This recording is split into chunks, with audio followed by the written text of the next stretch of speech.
everyone. Well, it's good morning for me, and I trust it is for you too. My name is Annette McCoy, and I've been on radio here on Angel Heart Radio for a long, long time. And joining me very shortly will be Marney Perna. I thought I'd get us off to a great start this morning because we're going to be talking about lemons. Is your life full of lemons, or are you creating lemonade? Well, from the lemons.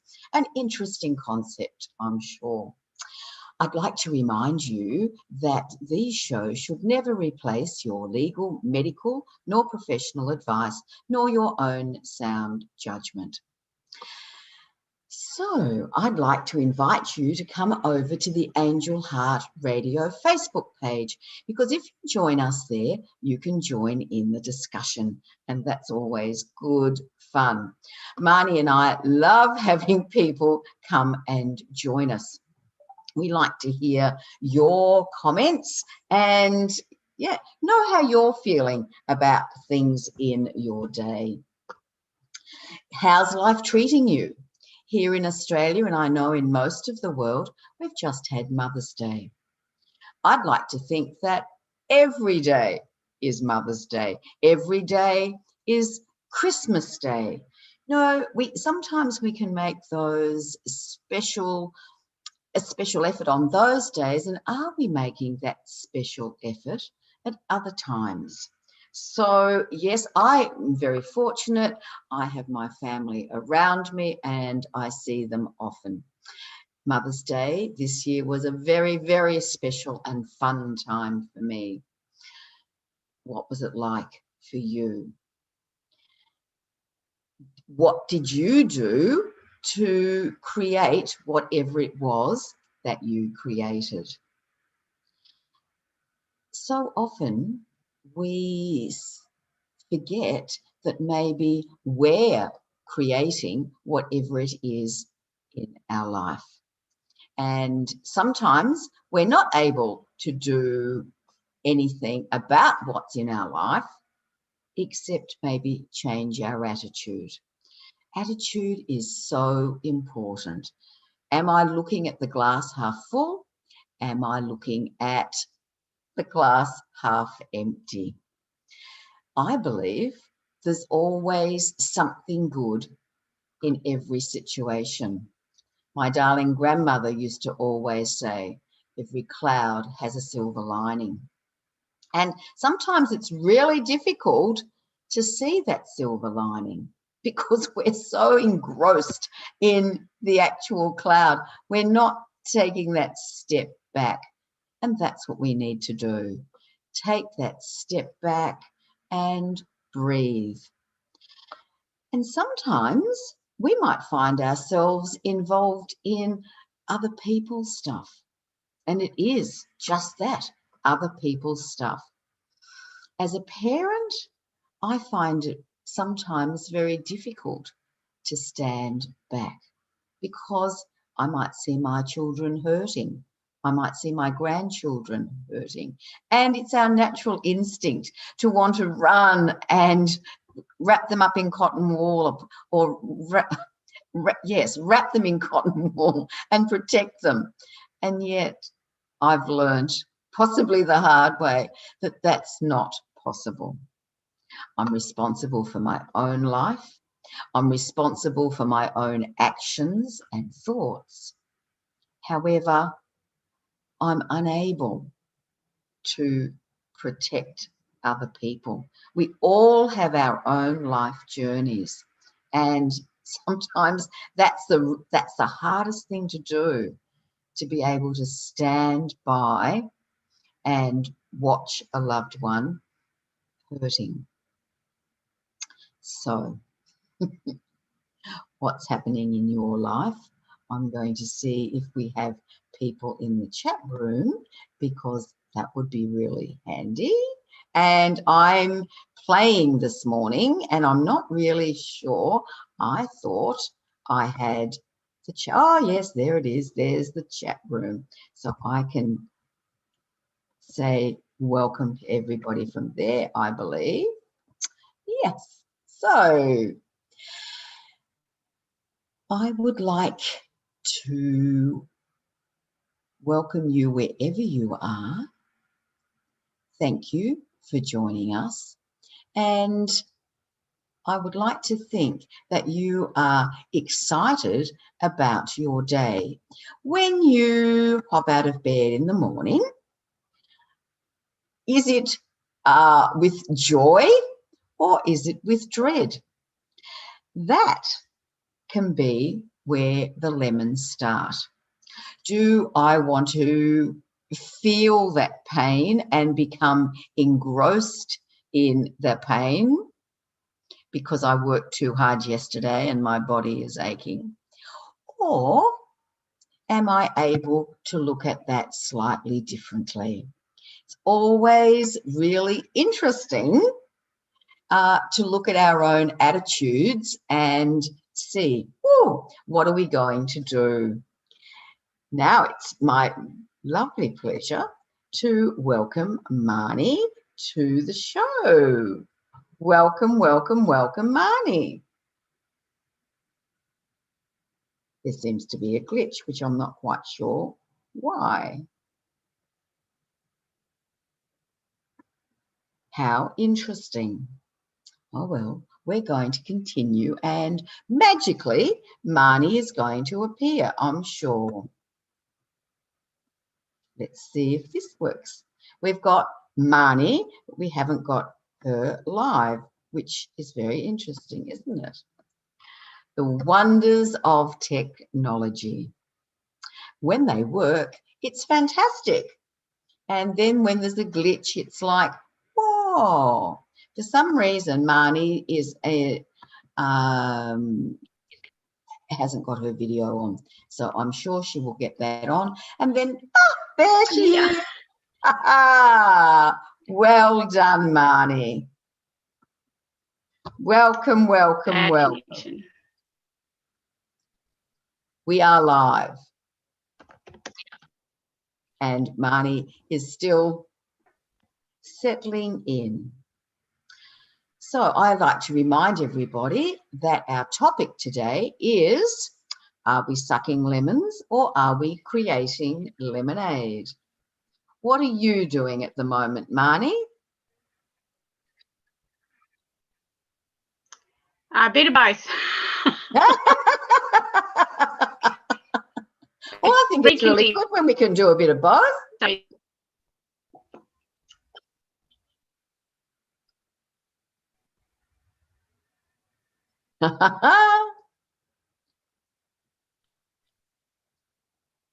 Well, you are here. People can see your gorgeous face and your... Yeah.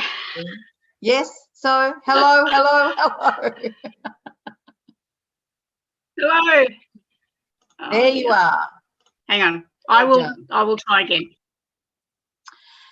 Okay. Now what have we done? Well, Marney has just zapped off for a moment. So we'll wait for Marney to come back. In the meantime, when you are faced with an unexpected challenge, what do you do? Do you throw your hair? Do you throw your arms up in the air and scream and shout? And that can be a good release too, depending on the circumstances. It's really important that we do release any frustration, because it's those negative feelings that if we stuff them down in our body, they tend to reappear in ways that we really don't want them to reappear. Now, I know that I've got a message from Marney at the moment for Marney. And I realise what she's doing, and here she is. Let's hope that this time it's all plain sailing. Let's see what's going on with Marney. Very interesting modern technology, and it's great when it works because, and the thing is, we take it for granted that, well, I won't use the royal we there. I will use the I statement. I do take things for granted. And then all of a sudden, oh, it's not working the way that we expected. However, I think Marnie is ready. Woo! I'm back. Oh my goodness.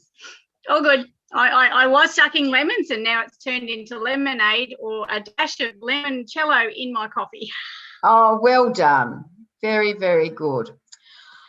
All right. Well, I'm going to bring up the chat screen as well so that I can see when people make comments. Because, of course, Marnie, we love people coming in and having a chat. We certainly do. So I was mentioning earlier about Mother's Day and how I like to think that every day is Mother's Day, that, you know, when we're fortunate and we see our family or have contact with them, then, and it doesn't necessarily have to be on a special day. However, special days are very nice too, aren't they? Again, I love it. It's just a reminder, like sometimes we take things for granted. So having a significant day, whether that be a birthday, Mother's Day, Father's Day, I don't know, I bought my pet that day. It doesn't matter what the day is. It's really nice to remember it or have it as a remembrance.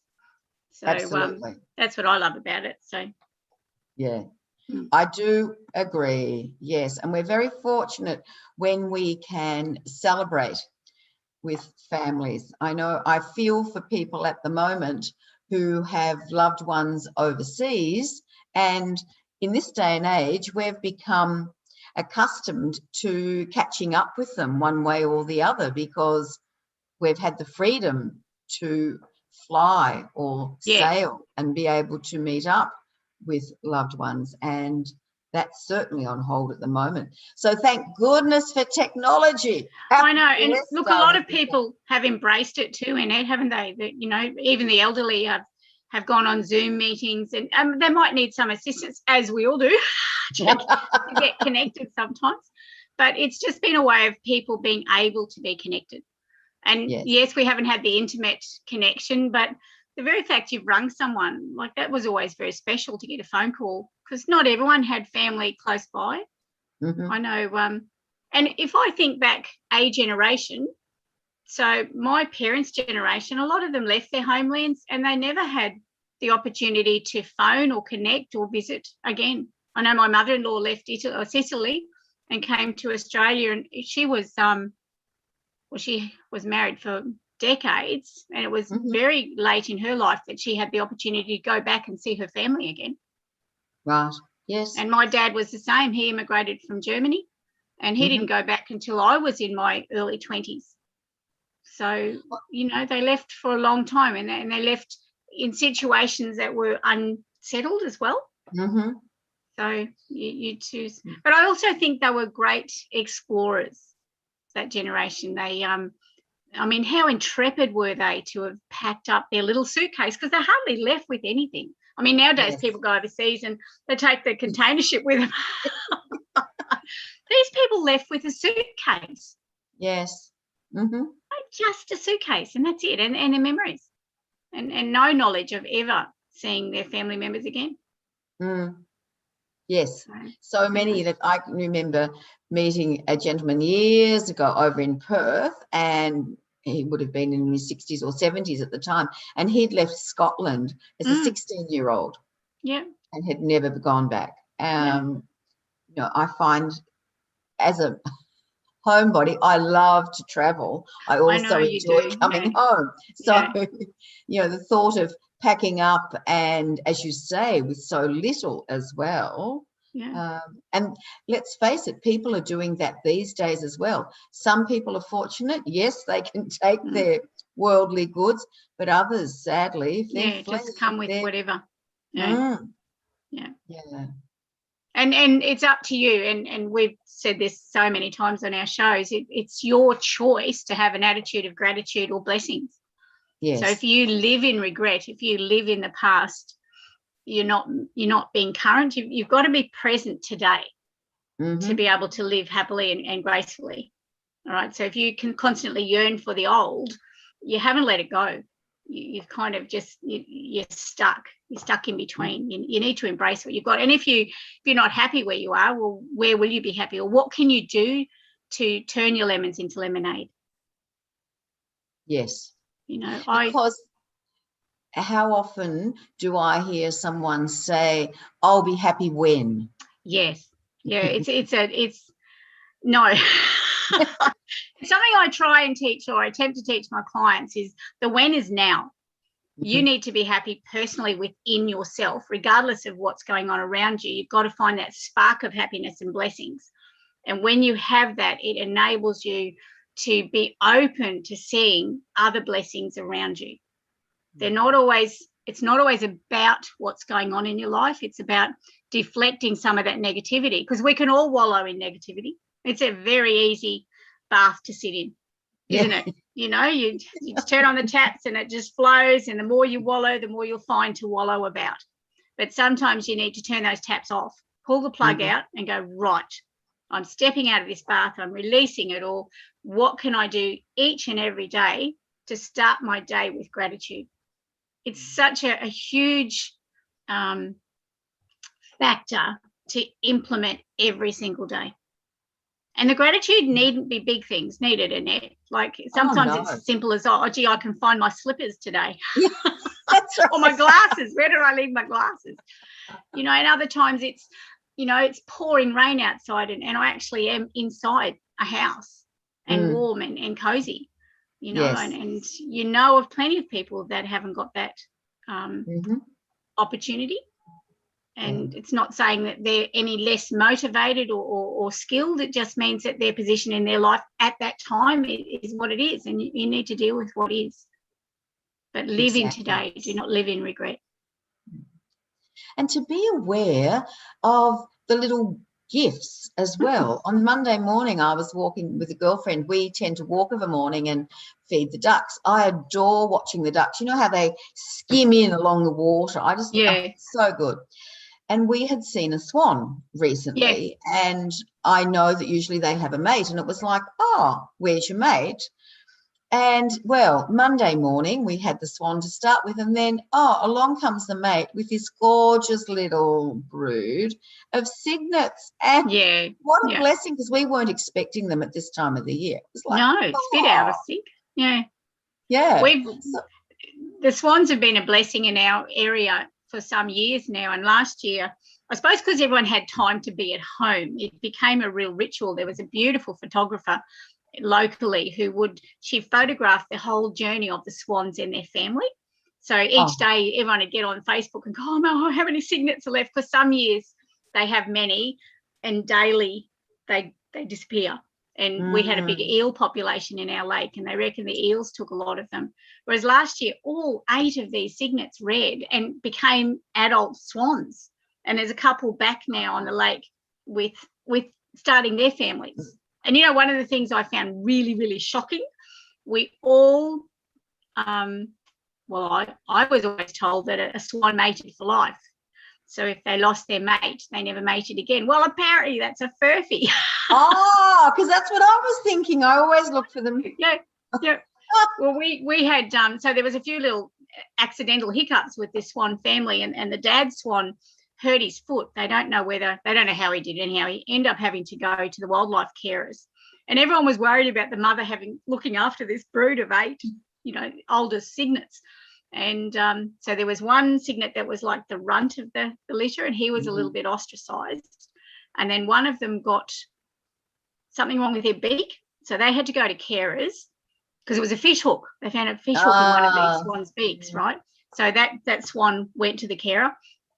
And then Daddy Swan went to the carer, and everyone was waiting for Daddy Swan to be released again. And he eventually flew away from the carer's place, and everyone's going, oh, let's hope he finds Mum again. She'll be so bereft. He come back with a mate. Oh my goodness, this poor lady swan's been waiting for her prince to come back, and he's brought someone with him. And they would chase the mum swan away. Everyone was shocked. Right. Yes. But yeah, here we are believing.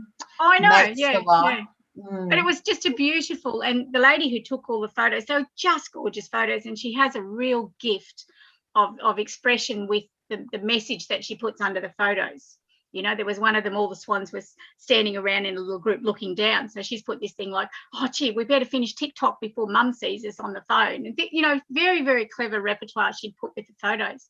And she ended up putting all these photos together and creating calendars and having them all printed, and people could order them if they want, because families would come to Lake Eden to look at the Swan Lake, you know, to the Swan family. Oh. And she then made it connected to the wildlife charity. So for every calendar she sold, well, then a certain percentage would go to the wildlife carers.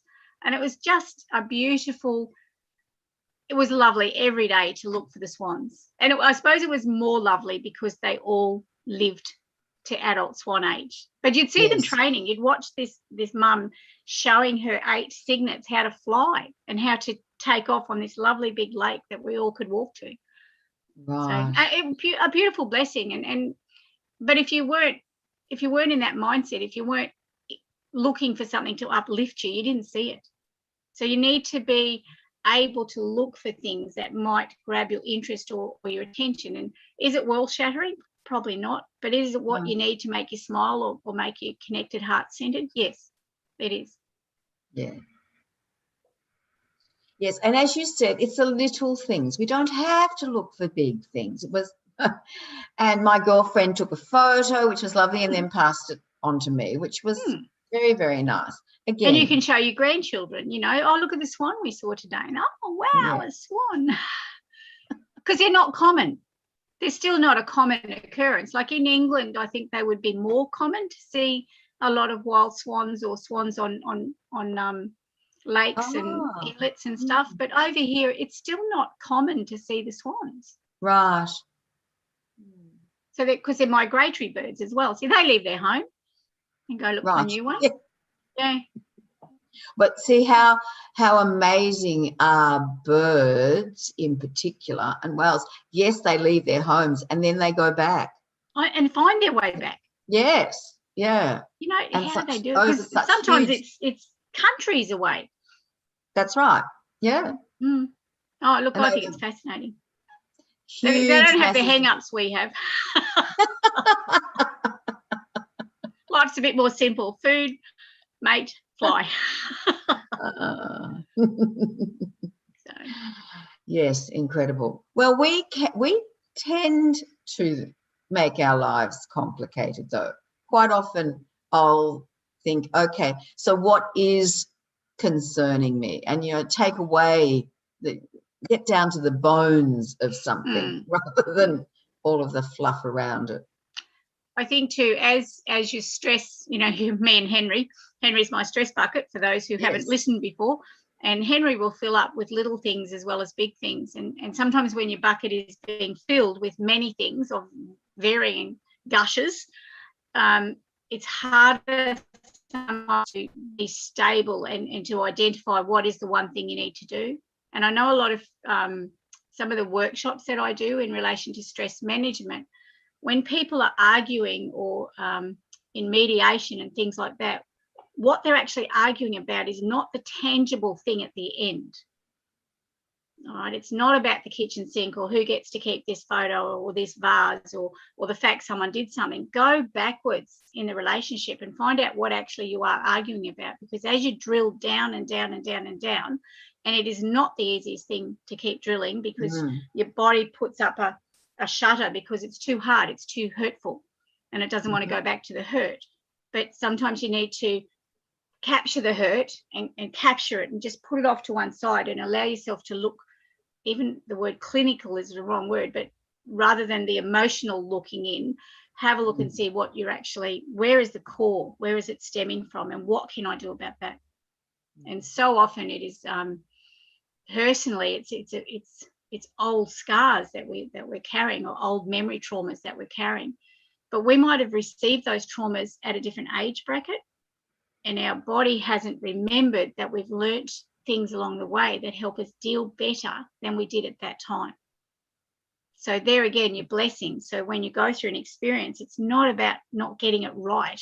It's about, okay, I've had an experience regarding whatever, all of a sudden there's another experience happening and it's got some similarity to what I've been through before, but I've grown. I've aged, I've matured, I've learnt something. You know, even children in mathematics, they didn't know an equation. Suddenly they learn the equation, and that complicated sum is so much easier than it was when they couldn't work it out because they didn't know part of the prerequisites to being able to make a better decision. Right. So go back and nurture the initial injury or trauma and go, okay, layer that with the usefulness or the blessings that you've received along your life's journey that helps you make a better decision if it shows up again or a similar thing shows up again. Mm. And if you need help, ask for it. Oh, that's a big one. Yes. Because sometimes especially if we're emotionally involved in a situation, we cannot see we can't see the forest for the trees, so to speak. So to be able to speak to someone else about it, we're not necessarily asking for their advice. It's quite often just by speaking to somebody else about it, I answer my own question. Yeah, you release it, you let it out, you invite the conversation, right? And asking for help, some people can't do it, or they don't want to overwhelm other people with their challenges and things like that. But that's what your friends are for. Family, if they're around and able to do it, but that's your friends. And if you can't, if you've got no one to share it with, write a Dear Kate letter to yourself. You know, Dear Kate, this is happening in my life. What do you think I should do about it? And just have it printed and put it somewhere. So it's not you answering it, but you put it out to the universe. You've asked for universal guidance and source. It's amazing what will come back to you.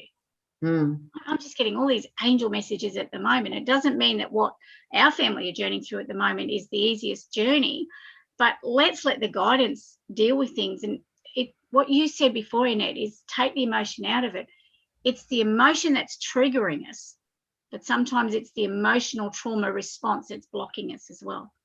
So if you can take that out and look at it as if it's someone else's challenge and look into it and go, oh, why don't they just do this? You know, it's amazing how much clearer it can be. Because it's always so easy to see somebody else's situation and see a solution for it. Yeah. And quite often they mirror you. You know, so it mirrors so sometimes what you're going through is being mirrored in the other person's journey. Right. You know, so that's how, and they go, oh, that might help me. Who knows? Yes. And letting go the head chatter, you really we need to be more confident. I believe what needs to be going on in the world at the moment is we need to instill resilience and confidence, self-confidence into our children and our generations coming through. And we can only do that through allowing them to make mistakes, because if they don't make mistakes, they're really not gathering that information. It doesn't mean you don't stop them falling off a cliff, right? It just means that give them the tools to say, well, if you were edged near a cliff, what would you do? How could you save yourself? How could you be safe? And it's amazing what like you listen to the babies, and babies are born with such wisdom. Where are they getting it from? I mean, I don't remember our children being quite as filled with wisdom, and I certainly don't remember being as filled with wisdom.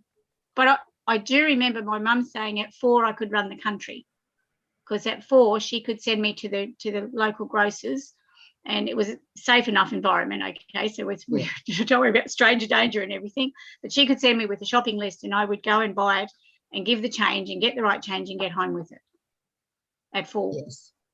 That's... whereas our children at 4, there wasn't a local shop, so I wouldn't have sent them to the shop. But our kids knew how to deal with change. And like my middle son, you'd give him $10 for pocket money and he'd go and put it in his money box and take out 5, so that he was always saving some for the next big thing that he wanted, which at that age was usually football cards. Right. That's good though, isn't it? I know the Barefoot Investor has a book out for and teaching children from a very early age about the value of money. Because that same son that would do that with his actual cash, I remember a conversation in our family, and I'm sure I've shared this before, and we were saying, oh no, we can't afford that. And he turned around and said, go to Franklin's, they'll give you the money. And we looked at him and, what are you talking about? And he said, well, when we go to the shops, they give you money. Yeah, but we paid them first. Yes, that's right. So, you know, kids that have grown up with just credit cards aren't aware of that feeling of getting your pay slip and putting it into all the envelopes that you used to put them into to, you know, allocate them to the different bills, which was a tangible thing that we did. It's much easier to spend money that's not in front of you. Oh, absolutely. Well, I was at the football last week, Marnie, and there was this beautiful group of boys, absolutely gorgeous. They would have been young teens. And one came back with some spare ribs that he didn't realise how hot they were. Yeah. As in, it was burning his mouth. So yeah. he went and got a bottle of water and then had to go and get another bottle of water. And then he came back with a sandwich. And he said, oh, this is much better. All of that was on a credit card that his mother had given him. Yeah. Now, does he understand the value of money? It's an interesting one. Yeah, yeah. And teach them, you know, I was at, I'm not an avid Aldi shopper, but I do shop at Aldi at times. And the bits I like the most about Aldi are the middle rows. I'm not as fussed on a lot of their products. And, yes. You know, you can get some amazing things. And a couple of months ago, I picked up all these little packets of Australian money. So there's coins and notes and things like that. And I've got them put aside. So when the girls are a little older, playing shop with them where they'll actually pay for things with real money and to give them a sense of money as well, because, you know, you're blessed sometimes with not having to count the pennies, but it doesn't hurt to learn how to count them. And look, our angel blessings are 5 cents. You know, yes. So many people step across that 5 or 10 cent piece without a thought and not even acknowledging that it's money. You get a child to find that 5 cents and they're over the moon. Because it means something to them if they've been taught that 5 cents will buy X. Well, I don't know about you. I always see it as abundance. I'm always very grateful to pick it up and go, thank you, thank you. Absolutely. And we see it because we're attuned to it. We have an energy field that notices those 5 cent pieces on the ground. So many people don't notice it. You know, they go along their way and they're busy and they're not looking. They're not, even if they see it in their peripheral, it's not a registration in their mindset. Whereas to you and I, it's, oh my God, thank you, Mum, or thank you, someone, for saying hi. You know, it's just a real gift and blessing. And other people go, it's 5 cents. Yeah, I know it's 5 cents. It's not the value. It's what it is. It's like feathers at the moment. My husband cut up an old doona, and it happened to be it was a pillow, and it was a feather-filled pillow. So at the moment on my place, finding a white feather is not quite as exciting. There's a few of them floating around. So if you found a black one, you would know. Well, I was gifted a galah feather the other day, which was a huge feather, like it's about 9 inches long, with pale lemon on it, because we have the beautiful white cockatoos and galahs around here. And one of them gave me one, and it's spears. They're so the stems of them are so heavy, they spear into the ground, so they stand up on the ground when you see them and go, oh my God, look at this one. Or the pheasant gives us some lovely feathers as well. Right. So, but I feel feathers. It's bizarre. It's one of those initial things that I thought, oh no, I don't get angel messages, until I realised that not everyone felt the pulse of a feather. When I pick up a feather and holding it by the stem or the shaft, it pulses. Oh wow! I actually get a message from my feathers. They go, oh hi, how are you? I go, oh my God, here's another one. Then you think, oh, that's crazy, it can't happen. You pick it up, oh, it's happening again. But I thought everyone did. Have you ever noticed it? I've never noticed. Oh, not the fluffy part, but the bottom piece. When I pick it up, it pulses. It talks to me. Okay, I'll have a look. A blessing. See, another one. Beautiful. Yes, because there are gorgeous feathers out there, and they usually have a message. They do, and sometimes the simplest message they're giving us is the message of colour. So when it's, and the first part is the blessing from a guide or an angel saying, you know, we're watching over you. Are you thinking about something? Do you need some help with a decision? You know, do you just need a hug? So that's the first one that comes through. But then look at the colours on the feathers. And see if you can, like, just Google colours, well, you know, and colour therapy. I mean, I use the angel feather cards, but there's also a set of cards that I've got in my stash, and they're actually feather cards. Oh, so wow. The actual picture of the feather, and it doesn't always say what bird it's from, but the colours within those feathers are another message again. Wow. They're a lovely set. Feathers of the world, or feathers of, I can't think of the name of the set, but it's a fun set to have because, you know, you play with the two. And if you find an unusual feather, you go through them trying to see if it's in your set. Lovely. There are certainly lots and lots and lots of sets of cards out there. And usually, this is for our audience, if you are looking for a set of cards, usually they will find you. You'll know which one is meant for you. Yeah. And you'll just go, oh, these are amazing. Yeah. I know there was I'm a kinesiologist, and on one of our kinesiology Facebook pages, a couple of newer kinesiologists were asking what sets of cards are the most used. And it was really interesting to see the varied and many different sets that the different kinesiologists are drawn to, because everyone seems to have a favourite set. Oh no, these are the ones I use so often, or whatever, you know. And there's copious, and they're always being bought out as well. So there'll always be a new set somewhere. That's right. Very, very useful. And the blessings. So other blessings. So what other blessings are in your life at the moment, Annette?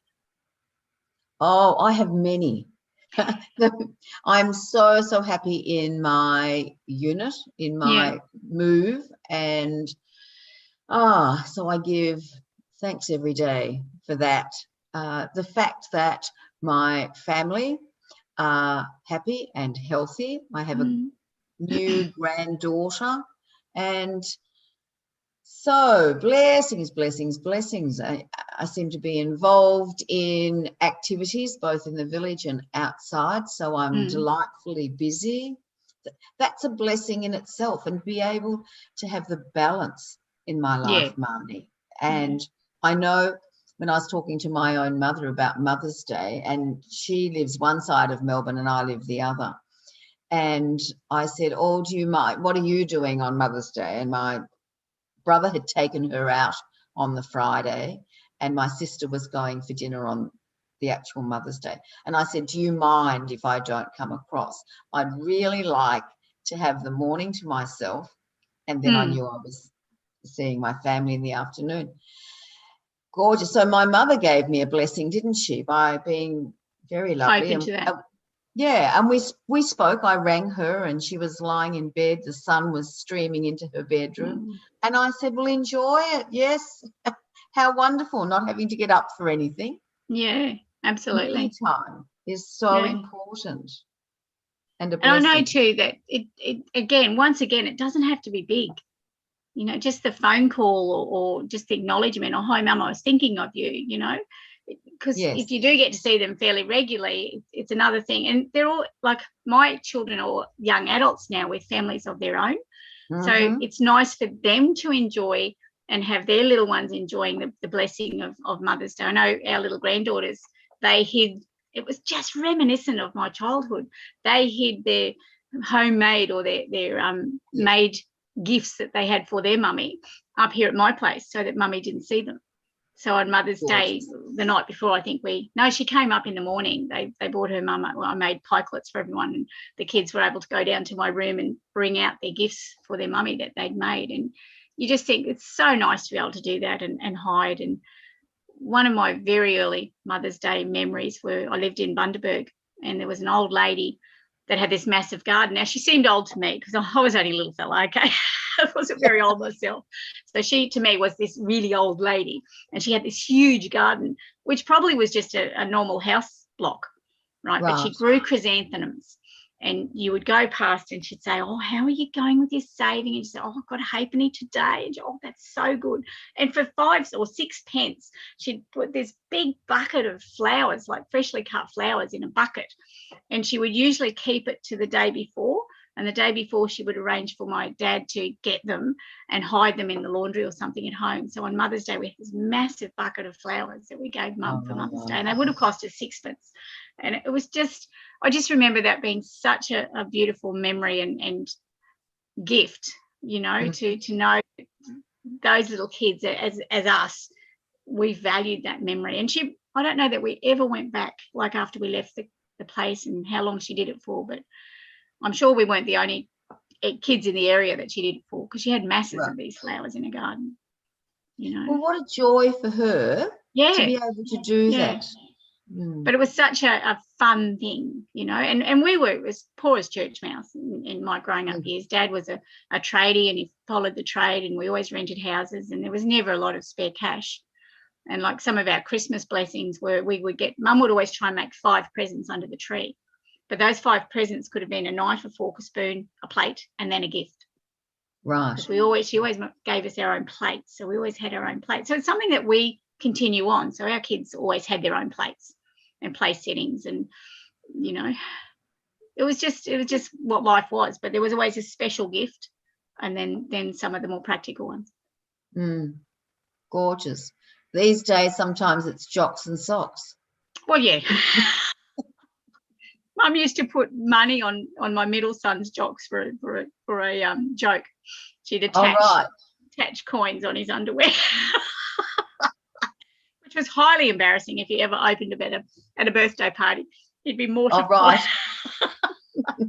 But he laughs about it now. Yeah. And I'm waiting for him to do it to his children. So.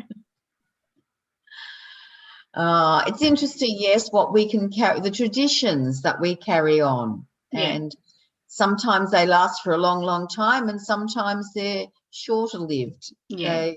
But they form your family's memories, and it's the sort of things you chat about then when you know there's a communal gathering. It's, oh, do you remember when, kind of thing. Now, something too that you're talking about, you know, turning lemons into lemonades.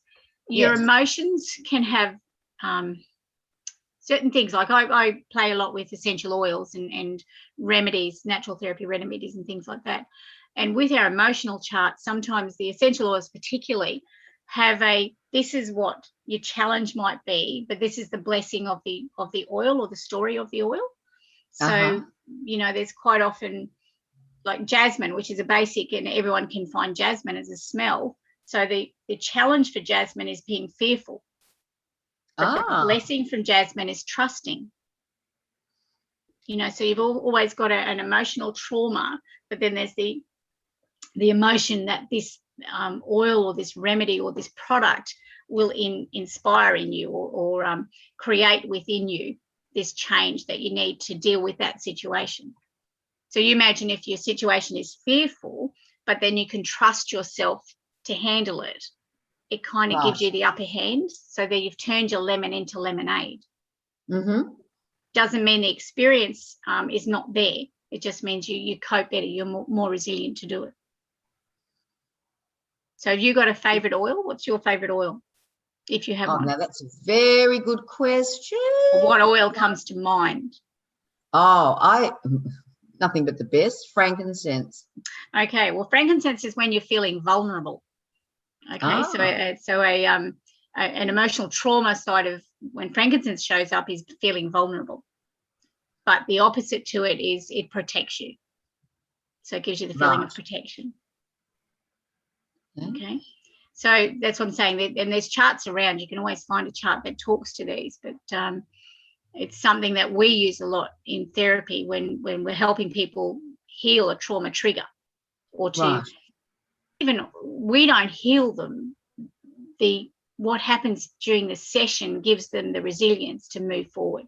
So it's kind of like taking an old, sounds gross, taking an old scab off, but allowing the fresh skin to come through. So you might still always have the mark, but it's not as gnarled. And something that I've realised is keloid scars. So, you know, the scar that stays really rough and and raised on the skin, yes, can often mean there was trauma within that injury that hasn't healed. oh really? An emotional trauma, yeah. So as the emotional trauma is abated and dealt with, the keloid scar will often settle a little bit. You'll always have a scar, physically, because your skin's been knitted together.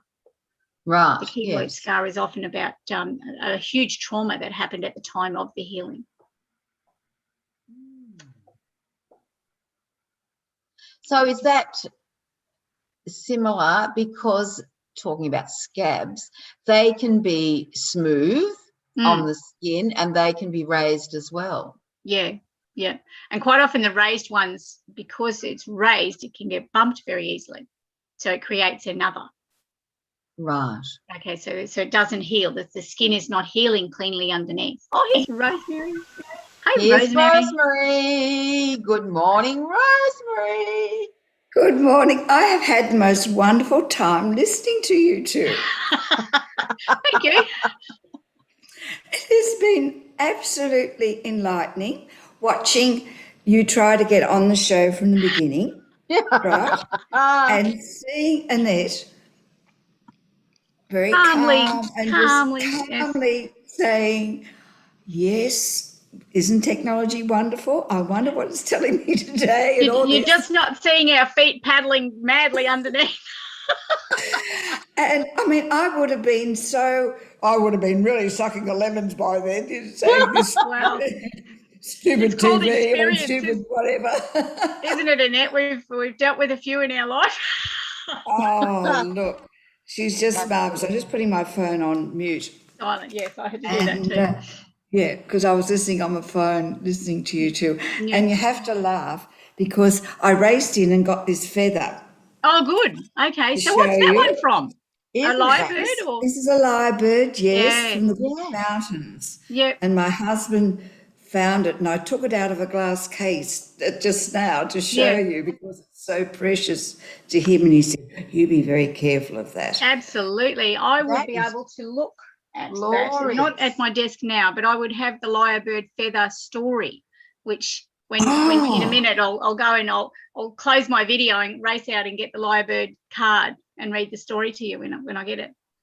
Because it'll have a story about it. The lyrebird feather has a story. Oh, that's wonderful. I'd love to hear the story of it. Yeah. And it's such a beautiful feather. Oh, it's stunning. Yeah. Isn't it? And he just found it lying on the ground. Yeah, it was a gift, a blessing. See? And the blessing will also be perpetuated by when we read the story of the lyrebird. Whoever's listening will have needed to know that story. There's a message within the story. As you know, I mean, you're an angel speaker. Yeah. So you know what you're doing. So, thank you for that. And I got this out. What's your favourite oil, Rosemary? Oh, geranium. Yes, talk about that. Geranium. All right, geranium's. I'll find my geranium. I use it so often. I like that beautiful orchid behind you, Rosemary. Oh, I shouted myself that for Mother's Day. I saw it in Cole. Yeah, it doesn't have an oil. You can't get orchid oil. It doesn't produce an oil. But the geranium is when one is feeling disconnected. Right. And it helps you to feel attuned afterwards. So the oil, when I'm using the oil, it's feeling disconnected, but then you get the attunement from it. I love putting that and peace and calming. I've got to. Yeah. And when I'm having, I do phone sessions, right? Yeah. And I think, well, whatever I'm putting in the room will help the client. Yeah, of course it will. It's energetic. Yep. Yeah. Straight through the phone line. Look, I had a young man on the phone last night and you're talking about teaching the young men and different things and children about money and emotions. And it was very interesting because I told him he's been very emotional and having trouble at work, focusing because his emotions were right up and he was getting into trouble and he got threatened with being unemployed, right?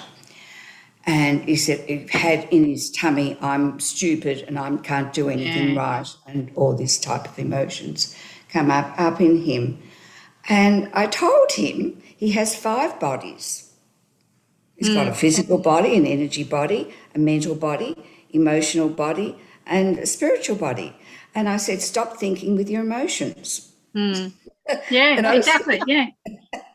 I said, your emotional body, you're not supposed to think with that. You're supposed to use your mental body. Yeah. We just don't know what's at our fingertips. But if someone hasn't explained it to you and you're not in this field, you haven't got a clue. I mean, I was such a rookie when I joined natural therapy, wasn't I, Annette? It was overwhelming I found it more scary than some of the medical terminology that I had to learn. Because it just wasn't part of what I didn't realise it was part of what I did. You know, and I'd go, so crazy, oh God, they're all weird. Then I joined them. I became weird as well. That's fine. So I was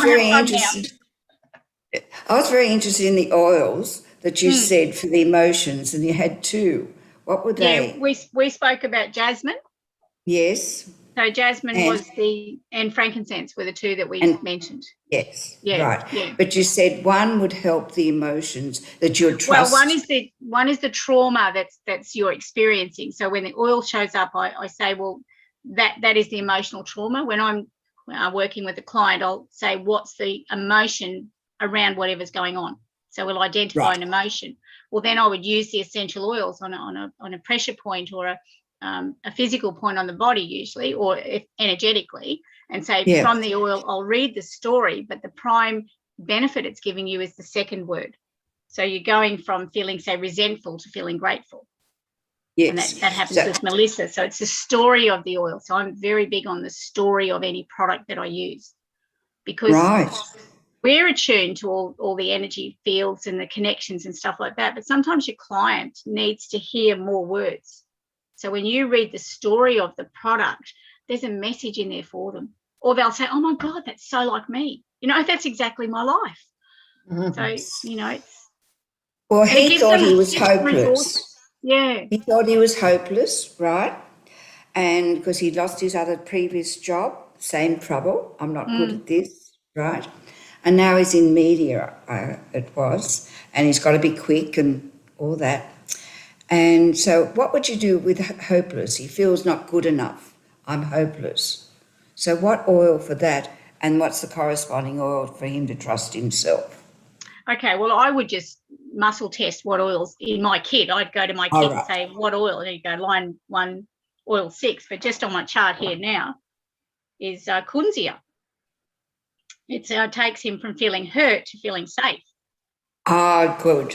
Yeah, Kunzia. Right, now, Kunzia is an Australian oil. Okay, usually found down Byron Bayway, but there's also a lot of Kunzia in Tasmania. It was first discovered in Tasmania, and it's other part of the Kunzia story. It's the tick oil. So the farmer found the animals that sheltered around this particular paddock didn't get as many ticks on them. Really? Now, a tick is a parasite. If you think energetically, physical tick, you might be infected with a physical tick, but a tick is a parasite. So what parasite is under your skin? Wow. So then that takes it on a different tangent altogether, because you can say to someone, who's getting under your skin? Oh, they'll list the names. Well, they're the parasite. We're not talking about a bug this time. We're talking about a parasite person. So, so Kunzia, but Kunzia is one of those ones I often put it with another oil called Fragonia. So Fragonia and Kunzia together is kind of like giving you that huge hug and assistance from the two oils. It's all about the mental space and the mental head chatter. That's so helpful.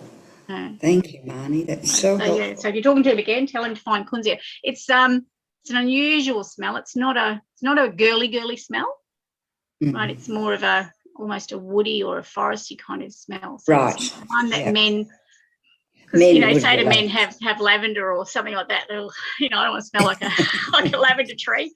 So Kunzia's got an unusual kind of a smell. It's not instantly recognisable as a smell. So I use it in a spray. Yeah. I love lavender. I put it on the soles of my feet at night. Absolutely.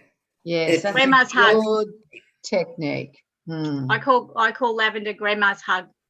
So if you're trying to, because I also, well, I say to people, if you connect an emotion to the smell, it helps you to remember what it is. It also helps you to call on it when you need it energetically. So grandma's hug is the quintessential grandma that puts you in this bear hug and does this to your cheeks and just puts your head in their bosom, that kind of grandma. That's lavender to me. Pure instant grandma's hug. Pure nurture.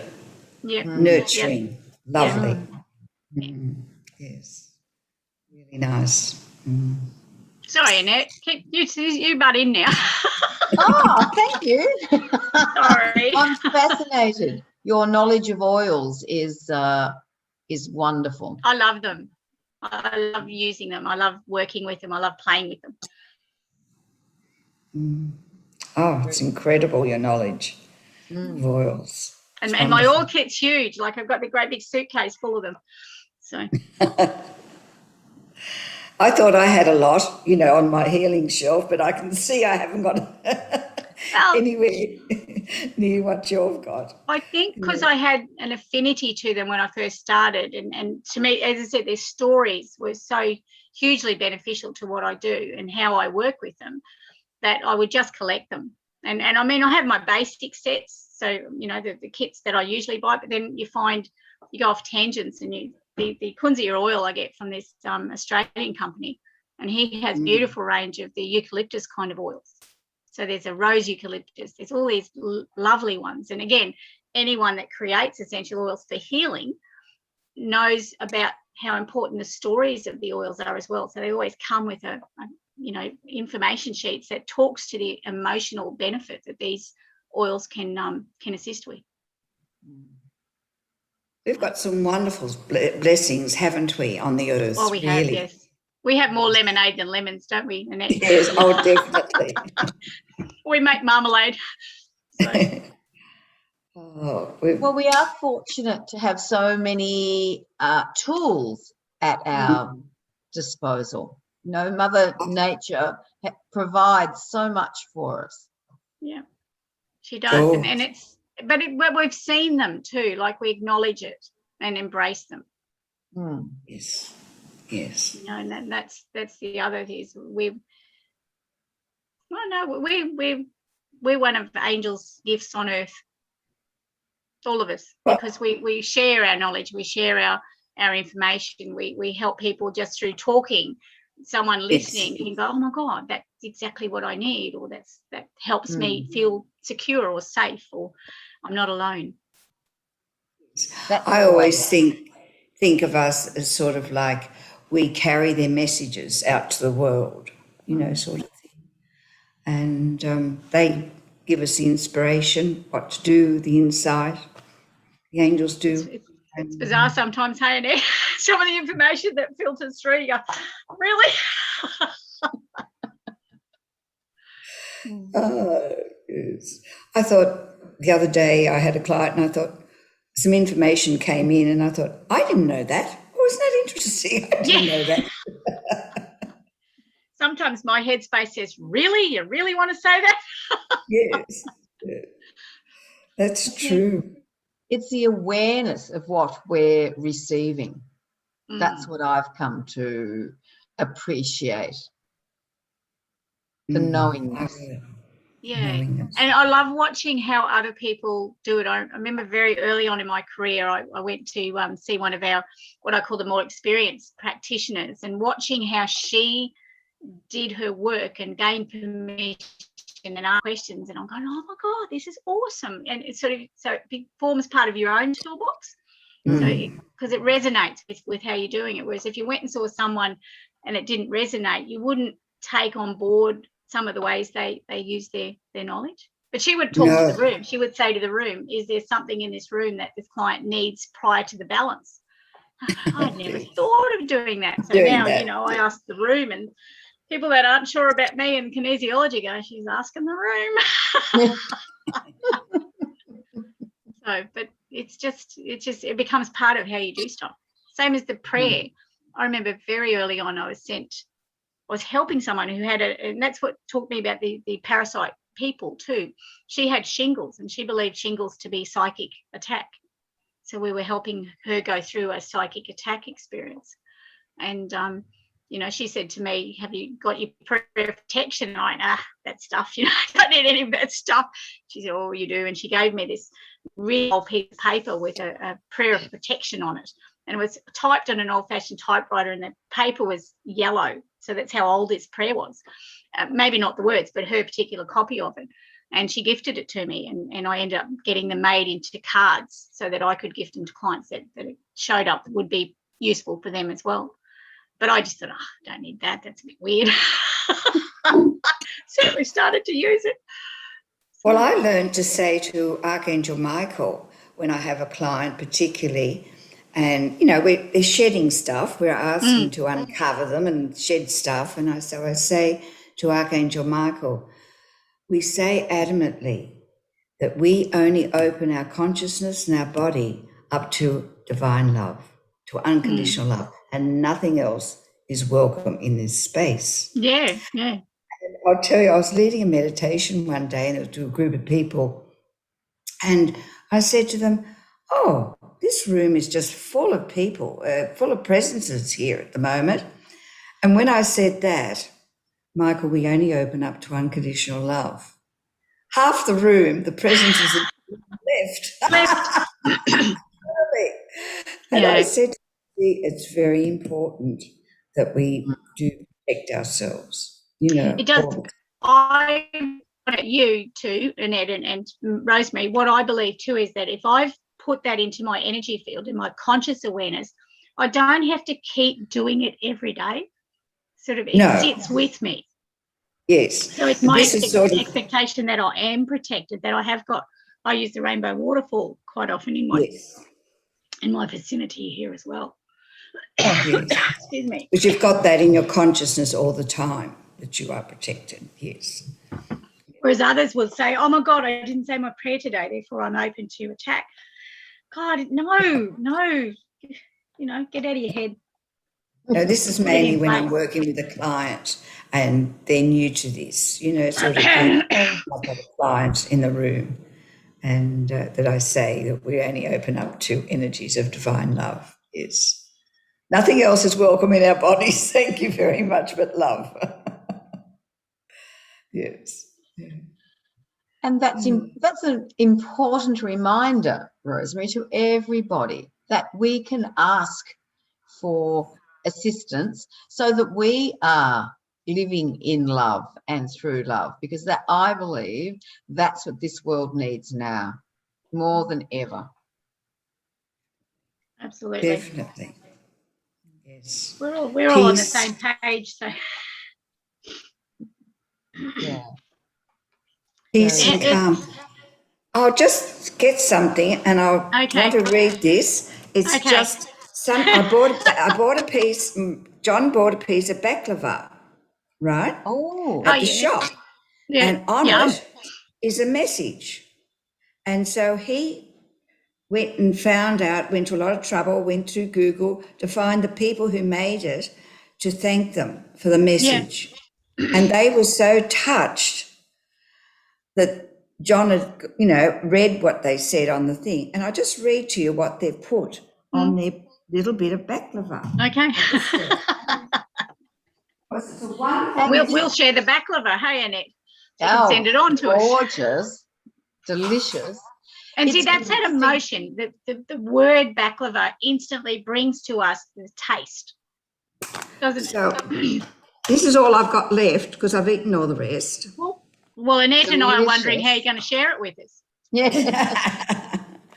So they've got on it on the side here, there, true peace and tranquility will only be realised when every soul will have become the well-wisher of all mankind. Oh, how lovely.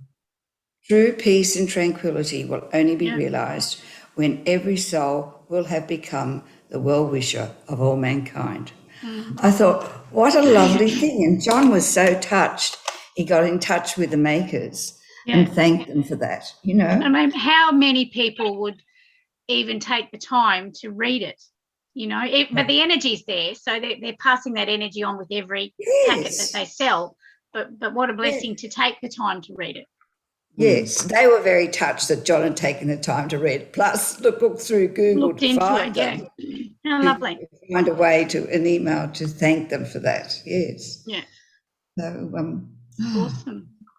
See, there's yes. gratitude, taking the time to be grateful. How often, and I'm like to remind people, it's very quick to respond if we're unhappy about something. How often do we take the time, as John did, to say, thank you for doing whatever? Yes. Yes. So A lot of people don't. But, you know, how nice of the bakery to put that blessing on every packet that they sell. every packet, yes. It's that it's ripple wonderful. effect, isn't it? It goes all the way out. So, Yes. Yes. And I as you like say, even if people don't read it, the energy's there. The That's energy's there. They're putting that out there. It's the same as quite often with cafes. There might be a blackboard out the front and it'll have a different saying. a lovely saying, yeah. Yeah. The little things. It is, and it doesn't take a lot of time, but for the right person, it's life altering. It's like you smile. You know, Yes. we smile all the time, but one day you'll smile at someone and you don't know what their life's like, but you've exchanged a smile. So you've lit a spark in them to smile back. And they could be having the worst ever day of their life, and some stranger has shared a smile with them. You know, it's just such a small thing to do, but such an uplifting thing and a sharing thing that you can do for other people. Definitely. I exchange smile stickers in my workshops. I usually cut them up. I buy them by the sheet and I cut them in pairs of 2. And what they do is I put the stickers in my Henry bucket, my stress bucket. And when I've talked about the stress bucket, I hand the bucket around the room and I tell people to take a pair of smiles out of the bucket. And one is for them and one is for them to share with someone else. Doesn't matter who. So it's such a small thing. Yes. The little things that we can do. Now, if I return a container to somebody, I like to put something inside it because invariably they've... Oh, that's a wonderful idea. I get lots of shared containers from my lovely friend Annette. I get the most beautiful envelopes that come filled with magazines that my workshop people, well, I look through them first and look at them and enjoy them. And then I put them in my stash of magazines for our vision board workshops. But I always get these lovely little parcels from Annette. Annette sent me another parcel with a lovely little handwritten note in it. Well, I was only thinking this morning, Marnie, because of COVID, I'm not getting the magazines that I would normally send to you. So, another, not so much magazines, but we were at a friend's place yesterday and his wife makes a lot of cakes and chutneys and all these different things for local shows. And she wins a lot of awards. So it costs her a lot to do it, but then she gets the accolade of them, you know, people thinking that she's wonderful, which is great and it's awesome. But what they were saying this year, that none of the products can be returned to the owners. So usually you'd make your fruitcake, right? And send it on, and if you won first, they'd cut a couple of pieces out, but you got your fruitcake back. But because of COVID, apparently everything's being dumped. So a lot of people are not going to bother doing it this year because it's such a waste. You know, it's so wasteful. They'd be almost better off getting you to make it. You cut a couple slices off it and wrap it well and have the sliced ones for people to taste beside it, but the actual cake part of it is not intact, but covered. So people aren't breathing on it or whatever. But I mean, what a waste. I mean, how, because you imagine the delightful cakes and slices and fruit and everything that gets put in the local shows. Yes. So it's one of the casualties. Yes. Well, I want to thank you, ladies, very much, but I need to go. I think my husband's at the door waiting to take me somewhere. Tell him you're busy. I think it's time for us all to go. Yeah. Thank you so much, Annette, for your tolerance. Thank you, Marnie. Thank you, Marnie. Thank you, everyone, wherever you are, whether you're watching live or down the track. Thank you for joining us. And I have the pleasure of saying Rosemary is back with me next week. Oh, yes. Talking about meditation is a must. So Have a fabulous week, everybody, and thank you to everyone. Thank you very